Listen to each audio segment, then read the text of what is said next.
Shalom kepada Bapak Ibu yang dikasihi Tuhan, dan juga kepada teman-teman yang sedang mengikuti dan mendengarkannya lewat live streaming melalui Facebook ataupun melalui YouTube.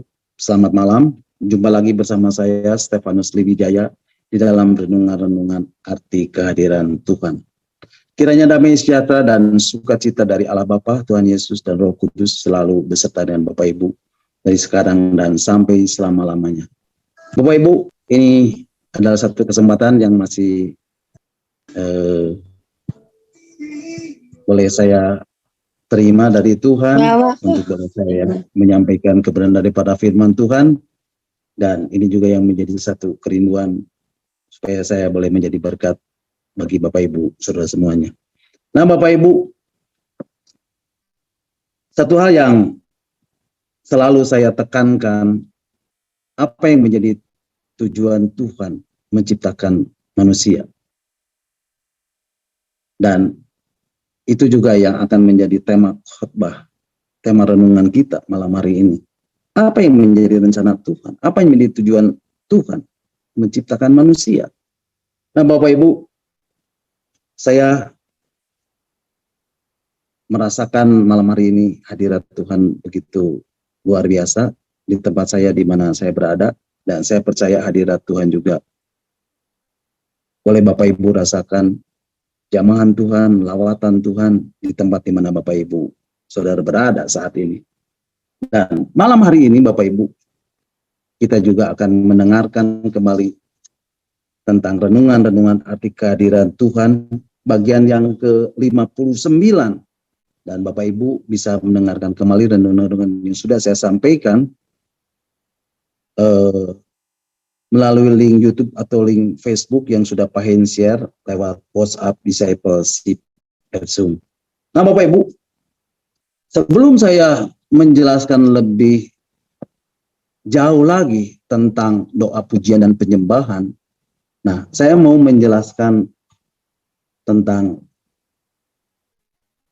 apa yang menjadi tujuan dan rencana Tuhan menciptakan manusia.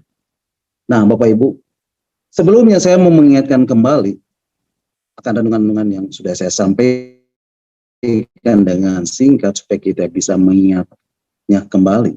Nah, di dalam konteks perjanjian lama, Bapak Ibu masih ingat tentang tabernakel Musa?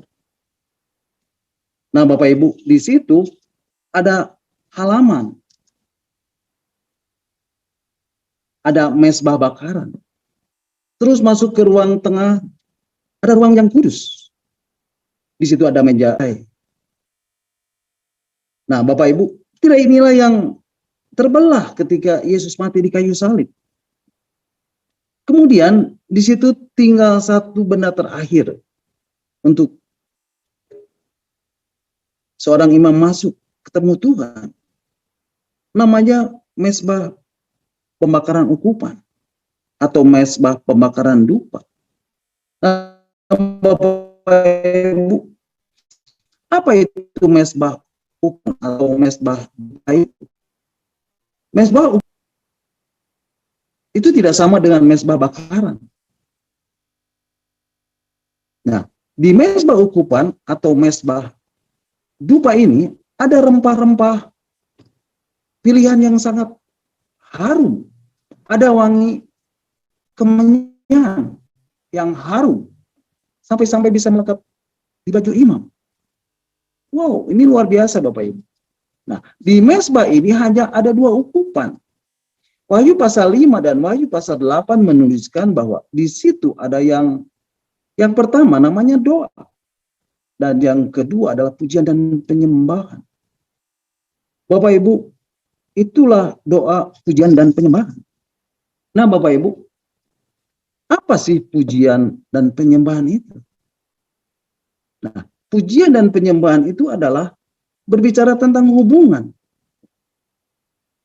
Nah, pujian penyembahan itu juga berasal dari kata proskuneo atau tukis. Pujian penyembahan adalah latreo, hadiah yang terbaik yang harus kita bawa ke hadapan raja.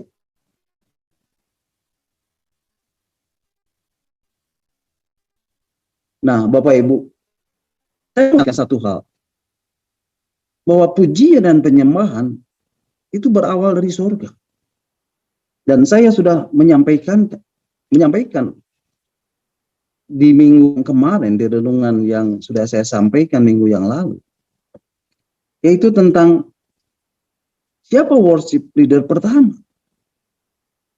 Nah, Bapak Ibu, malam hari ini kita akan lanjutkan dan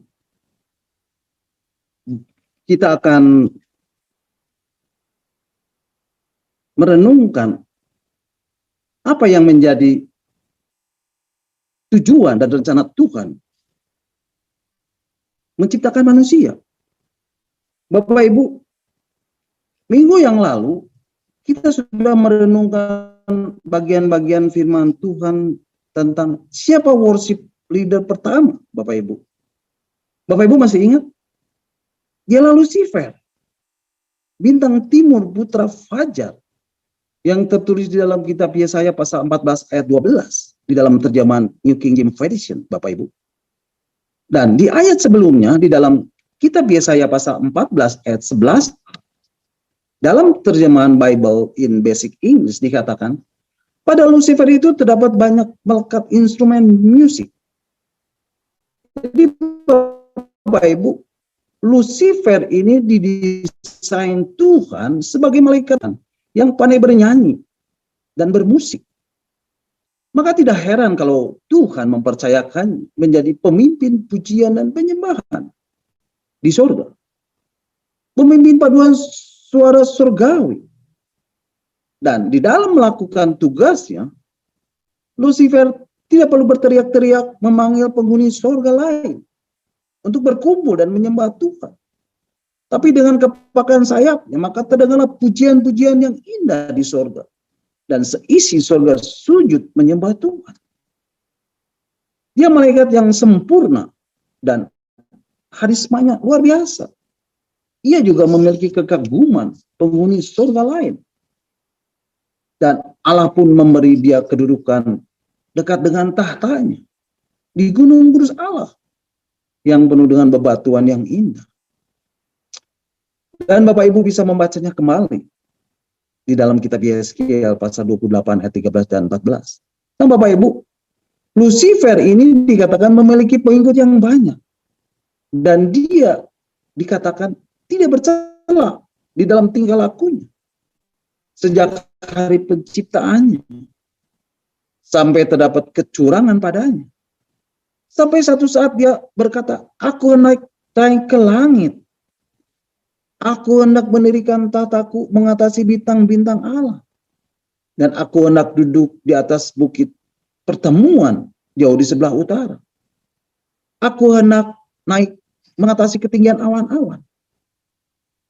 Dan aku hendak menyamai yang maha tinggi. Nah Bapak Ibu, sejak Lucifer berkata, aku hendak, aku hendak, aku hendak, aku hendak, dan aku hendak. Ada 5 keinginan dalam hati Lucifer. Dan dia berkata, aku hendak, aku hendak. Maka sejak saat itu juga Tuhan menghukum Lucifer. Dia dilemparkan dan diusir dari surga. Dan akhirnya dia disebut iblis. Dan pengikut-pengikutnya disebut setan-setan. Nah Bapak Ibu, melalui instrumen yang melekat pada dirinya, dia yang seharusnya menjadi penyembah, yang seharusnya menyembah Tuhan, akhirnya ia pun ingin menyamai Tuhan. Dan akhirnya ia berdosa. Dan Tuhan menghukumnya dan melemparkannya ke tempat di mana tidak ada pujian dan penyembahan. Ke tempat yang namanya the place without the praise of God. Bapak Ibu, Lucifer melanggar rancangan kosmik Allah. Di mana penyembahan hanya ada untuk Tuhan. Nah Bapak Ibu, mari kita lanjutkan perenungan kita malam hari ini. Yang menjadi pertanyaan adalah, apa yang menjadi tujuan atau rencana Allah selanjutnya Bapak Ibu? Bapak Ibu, pada waktu iblis gagal untuk menjadi penyembah, lalu ia dilempar, ia diusir dan keluar dari surga. Dan mungkin ia berkata, Tuhan, surga akan sepi tanpa saya.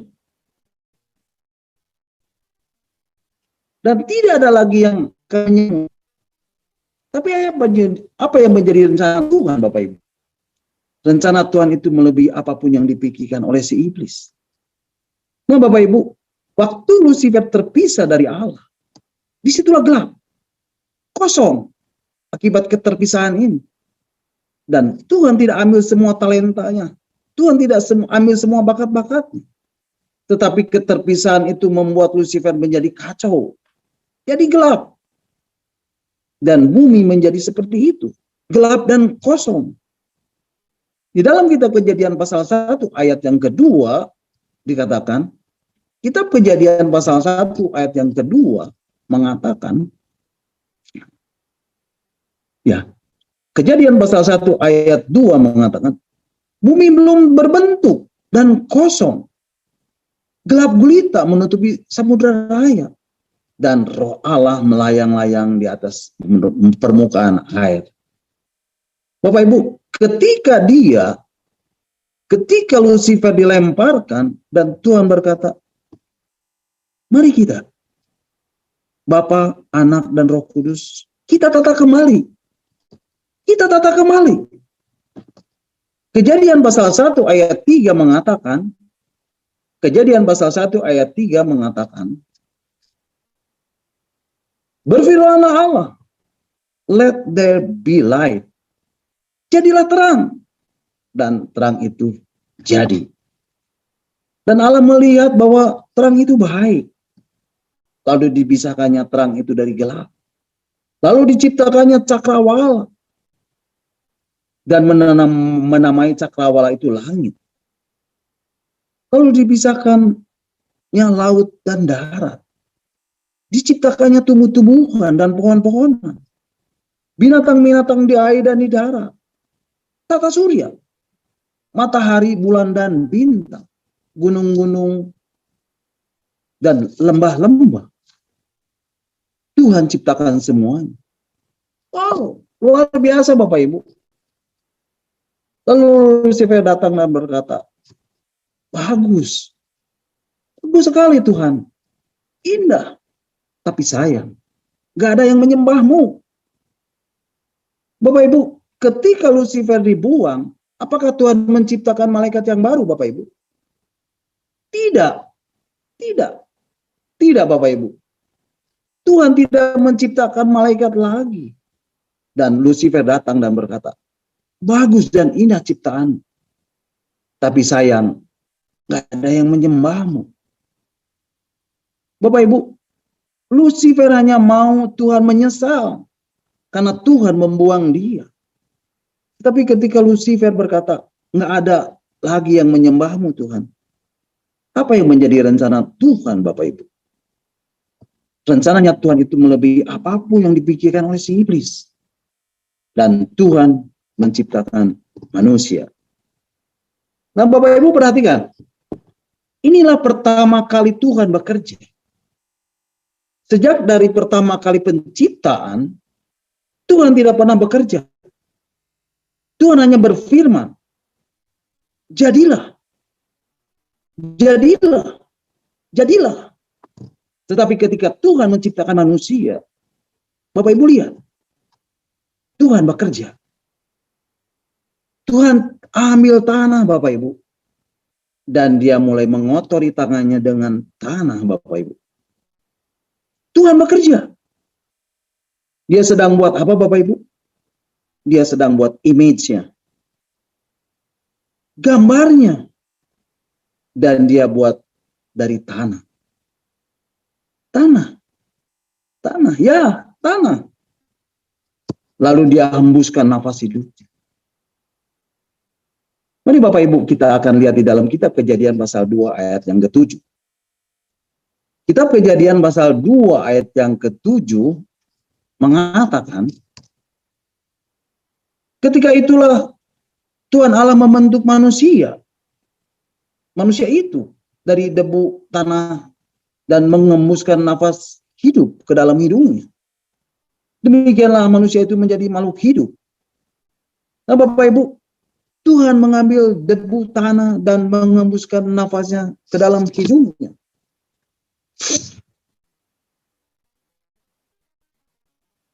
Dengan tiupan nafas Tuhan, itulah Tuhan menjadikan manusia itu sebagai makhluk hidup.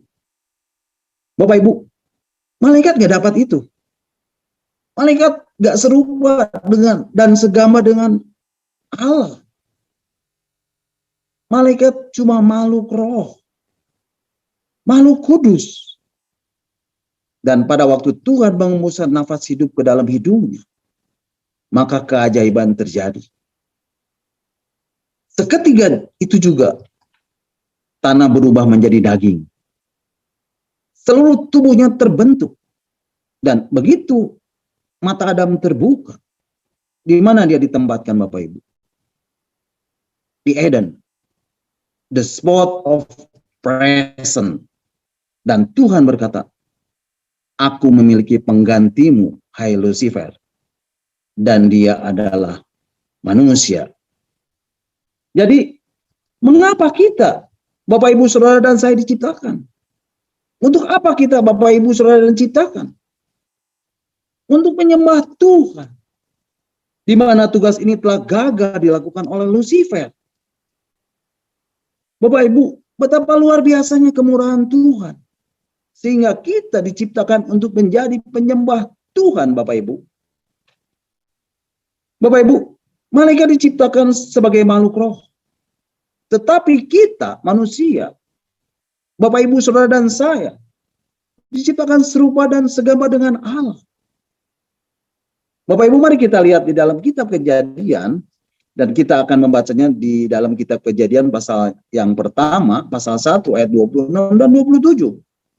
Nah, kitab Kejadian pasal 1 ayat 26 dan 27 mengatakan, berfirmanlah Allah, baiklah kita menjadikan manusia menurut gambar dan rupa kita, supaya mereka berkuasa atas ikan-ikan di laut dan burung-burung di udara, dan atas ternak, dan atas seluruh bumi, dan atas segala binatang melata yang merayap di bumi. Ayat 27, maka Allah menciptakan manusia itu menurut gambarnya. Menurut gambar Allah, diciptakannya dia, laki-laki dan perempuan. Diciptakannya mereka. Wow, luar biasa. Ayat 26 mengatakan, baiklah kita menjadikan manusia menurut gambar dan rupa kita. Manusia diciptakan menurut gambar dan rupanya. Menurut gambar Allah, diciptakannya laki-laki dan perempuan. Wow, keren Bapak Ibu. Bapak Ibu, saya mau kasih tahu satu hal lagi buat Bapak Ibu. Kenapa manusia berharga di mata Tuhan? Bapak Ibu tahu jawabannya?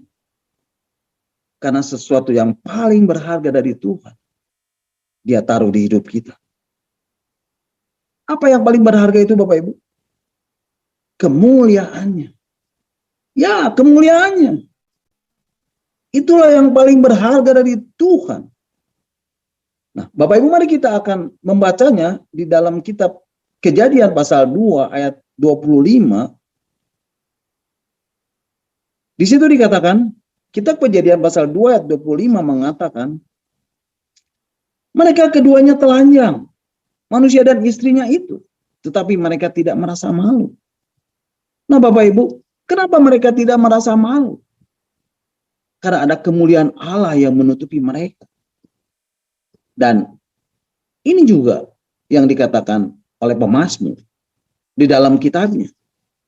Mari kita baca di dalam kitab Mazmur pasal 8 ayat 3 dan 3 sampai 6. Di dalam kitab Mazmur pasal 8 ayat 3 sampai 6, di situ dikatakan, ya, Mazmur pasal 8 ayat 3 sampai 6 mengatakan, jika aku melihat langitmu, buatan jarimu, bulan dan bintang yang kau tempatkan, apakah manusia sehingga engkau mengingatnya? Apakah anak manusia sehingga engkau mengindahkannya? Namun engkau telah membuatnya hampir sama seperti Allah dan telah memahkotainya dengan kemuliaan dan hormat. Ayat yang ke-6, engkau membuat dia berkuasa atas buatan tangannya. Segala-galanya telah kau letakkan di bawah kakinya. Oh, luar biasa Bapak Ibu. Firman Tuhan mengatakan di ayat 4, apakah manusia sehingga engkau mengingatnya? Apakah manusia sehingga engkau mengindahkannya? Namun engkau telah membuatnya hampir sama seperti Allah. Dan telah memahkotainya dengan kemuliaan dan hormat. Nah kemudian Bapak Ibu, di dalam kitab Roma pasal 3 ayat 23 dikatakan, Roma pasal 3 ayat 23 mengatakan, karena semua orang telah berbuat dosa dan telah kehilangan kemuliaan Allah.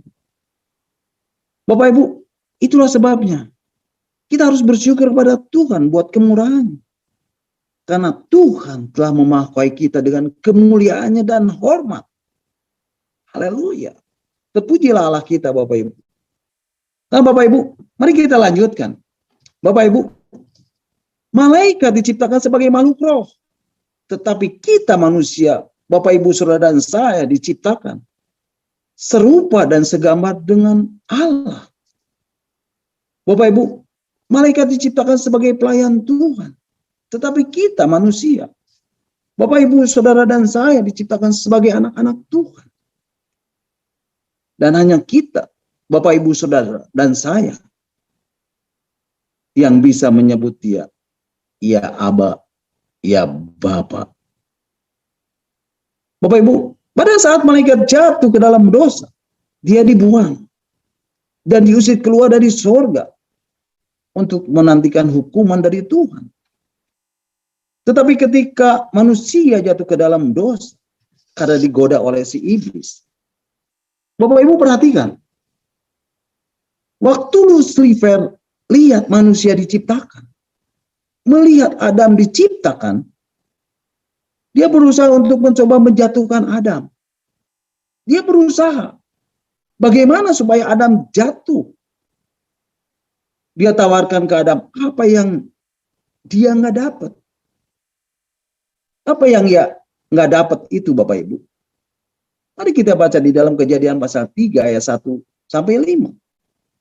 Kitab Kejadian pasal 1 ayat pasal 3 ayat 1 sampai 5 mengatakan, ayat pertama, adapun ular ialah yang paling cerdik dari segala binatang di darat yang dijadikan oleh Tuhan Allah. Ular itu berkata kepada perempuan itu, tentulah Allah berfirman, semua pohon dalam taman itu jangan kau makan buahnya, bukan? Ayat 2, lalu saat perempuan itu kepada ular itu, buah pohon-pohonan dalam taman ini boleh kami makan.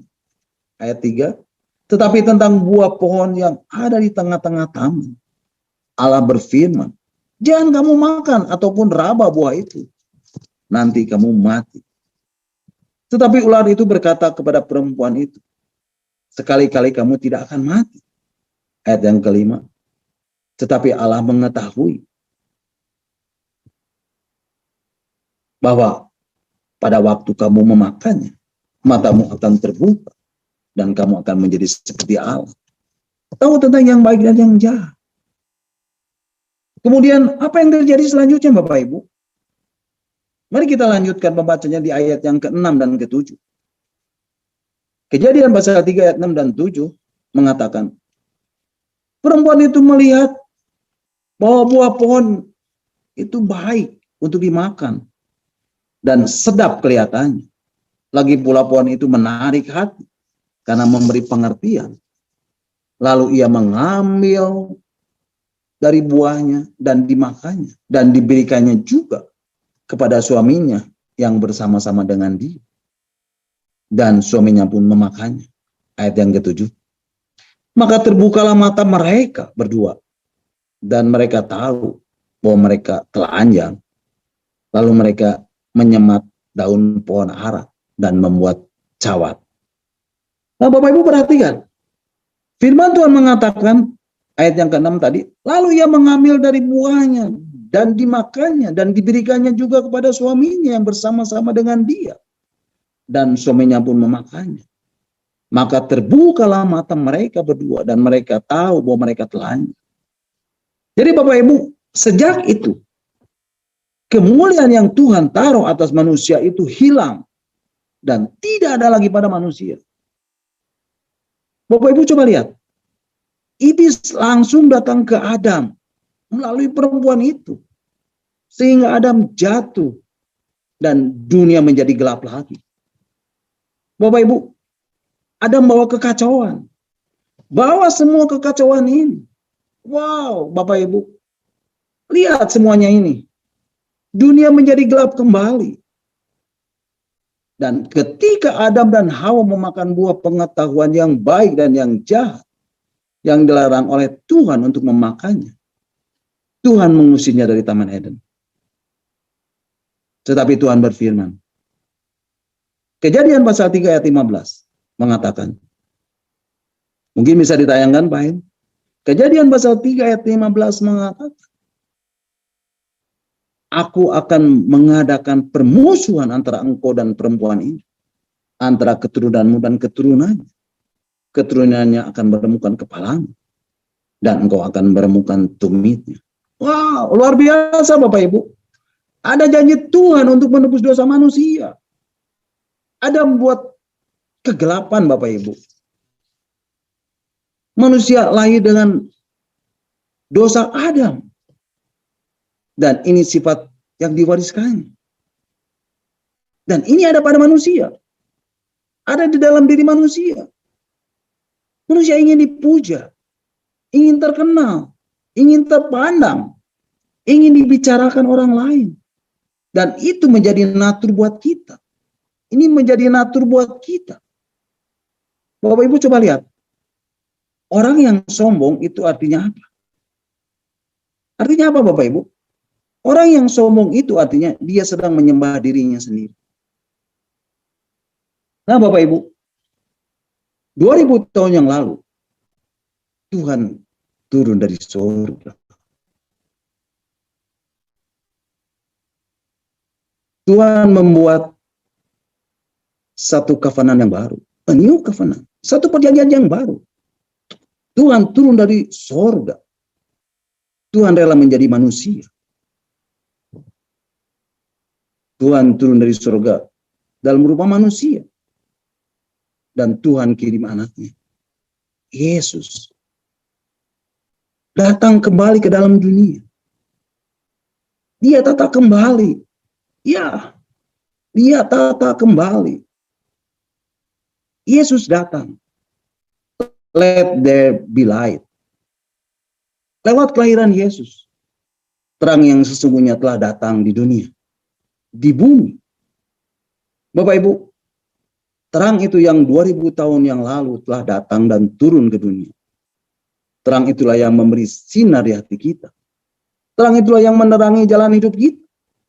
Terang itulah yang menuntun tujuan hidup kita. Untuk sampai pada kemuliaan yang telah Tuhan berikan. Dan yang telah Tuhan taruh dari semula kepada kita. Bapak Ibu, ketika Yesus mati di kayu salib, maka segala dosa manusia ditebusnya dan ditanggungnya, supaya kita yang mau bertobat, kita kembali memiliki hidup dan memiliki kembali kemuliaannya yang sudah Tuhan taruh dari semula. Dan kita pun dikembalikan kepada tujuan Allah pada waktu penciptaannya, yaitu menjadi penyembah-penyembah Tuhan, yang menyembah Tuhan di dalam roh dan kebenaran. Bapak Ibu, betapa luar biasanya Tuhan. Iblis berdosa dibuang. Manusia berdosa ditebusnya untuk tetap bisa memuja dan menyembah Tuhan. Bapak Ibu, kita berhutang pujian dan penyembahan kepada Tuhan. Bapak Ibu, pujian yang dinaikkan oleh para malaikat lebih indah dari pujian yang dinaikkan manusia. Tetapi Tuhan lebih suka dengan pujian manusia. Kenapa Bapak Ibu? Karena malaikat tidak bisa menaikkan pujian. Karya terbesar dalam hidupku, pengorbananmu yang selamatkanku. Engkaulah harta yang tak ternilai yang ku miliki dan ku hargai. Yesus, Engkau ku kagumi. Bapak Ibu, malaikat tidak pernah mengalami anugerah yang besar seperti manusia yang telah ditebus oleh pengorbanan Yesus di kayu salib. Oleh anugerah dan kasih-Nya yang begitu besar.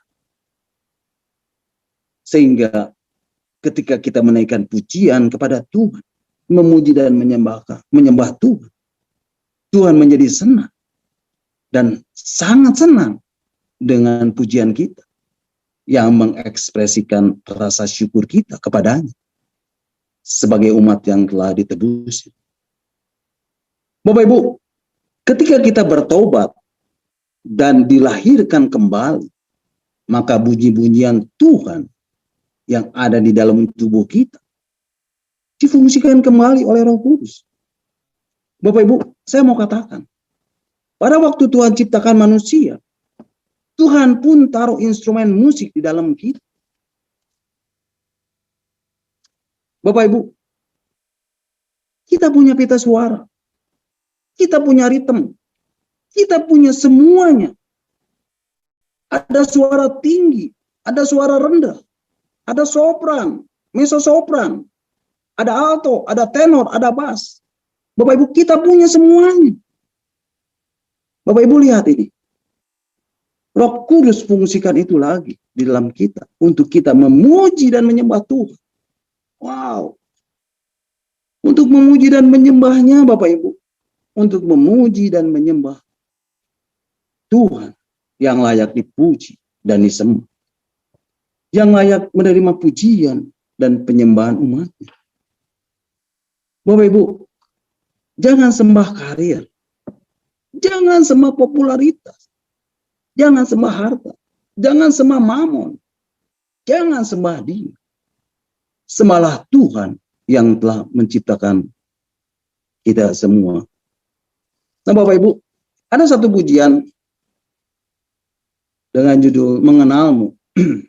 Dan saya mau nyanyikan refnya aja. Dan ku ingin mengenalmu Tuhan lebih dalam dari semua yang ku kenal. Tiada kasih yang melebihimu, ku ada untuk menjadi penyembahmu. Nah Bapak Ibu, saya mau ingatkan. Bapak Ibu, saudara dan saya, kita semua diciptakan untuk menjadi penyembah Tuhan. Nah Bapak Ibu, sampai di sini renungan kita malam hari ini. Dan saya akan lanjutkan renungan arti kehadiran Tuhan di ruang Maha Kudus Tuhan pada hari Rabu yang akan datang. Bapak Ibu, saya percaya firman Tuhan yang sudah kita dengar, firman Tuhan itu adalah firman yang hidup, firman yang kuat, firman yang tajam, firman yang menembus setiap dimensi. Apapun, walaupun, bagaimanapun hidup Bapak Ibu Saudara dan saya, percayalah Bapak Ibu, ketika kita mencari kerajaan Allah dan kebenarannya, maka semuanya akan ditambahkan kepadamu. Amin. God bless you all. Nah silakan Bapak Ibu, kalau ada yang mau menambahkan atau ada yang mau bertanya, nanti Pak Hens yang akan menjawabnya. Amin. Terpujilah Tuhan. Mari Bapak Ibu, kita akan bersyukur buat renungan yang sudah kita dengar, yang sudah saya sampaikan, dan kita akan berdoa.